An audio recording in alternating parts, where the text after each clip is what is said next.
Everyone, এইফালে পুৰা কামত লাগি আছোঁ। এইয়া চব এইফালে ডিভানত পুৰা ৰং মাৰি আছোঁ দেই। এইয়া ডিভানখন দেখিছে, এইফালে বানপানীত গোটেই এই ভিতৰবোৰ বাৰু ৰং কৰা নাই, সিমান বেয়া হোৱা নাই, ডেমেজ নাই হোৱা বাৰু। এই চুকে কোণে অলপ এইফালে ব্ৰাছ মাৰি দিলে হৈ যাব। তাৰপাছতে এইবোৰ পুৰা মামৰে খাই গৈছিলে, চব পানীত তিতি আছিলে ন। 3 দিনমান পানীতে তিতি থকা হৈছিলে। এইফালে এইবোৰ চফা কৰা হ'ল, কিন্তু এইবোৰ সিমান নাযায়। তাৰপৰা সেইটো কাৰণে এতিয়া এইখিনি ব্ৰাছ কৰিব আছে, চিজ মাৰি দিম। তাৰপাছতে এইবোৰ চিজ মাৰি দিম, মামৰে খাই গ'ল। তাৰপৰা এইটো পুৰা ৰং কৰি আছোঁ। এইটো পুৰা এতিয়া ৰং কৰি আছোঁ।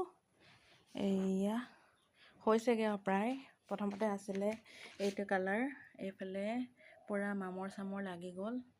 এইফালে বানপানীত তিতি থকা হ'ল নাই, সেইবাবে পুৰা মামৰ লাগি গ'ল। তাৰপাছত এইফালে পুৰা কালাৰ কৰি প্ৰায় হৈছেগৈ আৰু এইখিনি এইবোৰ চবতে মৰা হ'ল। এইটো ছাইড পুৰা ওপৰ ছাইডটো আৰু এই ছাইডৰ চব মৰা হৈ গ'ল ডিভানখন। আৰু এইবোৰতো লওঁ বুলিতো পটককৈ ল'ব নোৱাৰি ন, এটকীয়া দুটকীয়া বস্তু নহয়। সেইটো কাৰণে মানে ঠিক ঠাক মামৰে খালেও মানে নিজে ঠিক ঠাক কৰি লৈছোঁ আৰু এইফালে পুৰা কালাৰ কৰি হৈছে আৰু প্ৰায়। আৰু এতিয়া এই তলৰ ছাইডখিনি কালাৰ কৰিবলৈ আছে। এইফালে নিজে কৰি আছোঁ আৰু মানুহ লগাবলৈ এতিয়া পইচাও নাই। বানপানীৰ সাহাৰ্য এইফালে 15,000 দিছিলে, কিন্তু আমাৰ একো নোসোমালে। 15,000টো আমাৰ একাউণ্টত নোসোমালে। কি ভুল হ'ল, ক'ত কি ভুল হ'ল একো নাজানো, কিন্তু ঘৰৰ পৰাই লৈ গৈছিলেহি একাউণ্ট নাম্বাৰ, আধাৰ কাৰ্ডৰ নাম্বাৰ, কিন্তু আমাৰ 15,000 নোসোমালে। আমাৰ ঘৰৰ 3 ঘৰ, মানে দদাইদেউহঁতৰ 2 ঘৰৰ, আৰু আমাৰ নোসোমালে।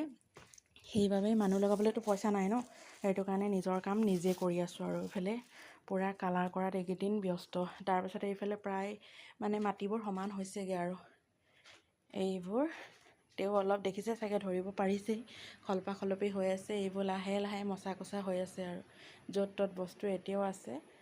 এইফালে বাৰাণ্ডাখনো ধুনীয়াকৈ দেখাই দিয়ে। এইফালে অলপ অলপকৈ মচা হৈছে আৰু এইবোৰ লাহে লাহে হ'ব আৰু কিমান দিন লাগিব নাজানো আৰু এইখিনি বাকী আছেগৈ এইবোৰ। আৰু এই ধানখিনিতো একো নকৰিলোৱে, এইখিনি ইমানখিনি ধানেই আছে। এইখিনি এয়া ধান, এইবোৰ পুৰা ধান ক'লা হৈ গ'ল। কিমান ধান শুকুৱাই থাকিব, সেইকাৰণে দিয়কচোন, যি হ'ল আৰু বানপানীৰ নামত এইখিনি এৰি দিছোঁ আৰু এইয়া আৰু আমি যদি 15,000টো নাপাওঁ আৰু এই পকা ঘৰ থকা মানুহবোৰে আৰু যিবোৰৰ বানপানী হোৱাই নাই সেইবোৰে পইচা পাই গৈছে। এতিয়া সেইটো কাৰণে যদি দিয়ে ল'ম আৰু নিদিলে নাই আৰু। একাউণ্ট নাম্বাৰো লৈ গ'ল, আধাৰ কাৰ্ডৰ নাম্বাৰ লৈ গ'ল, কিন্তু আমাৰ 15,000টো মানে নামেই নাহিলে আমাৰ।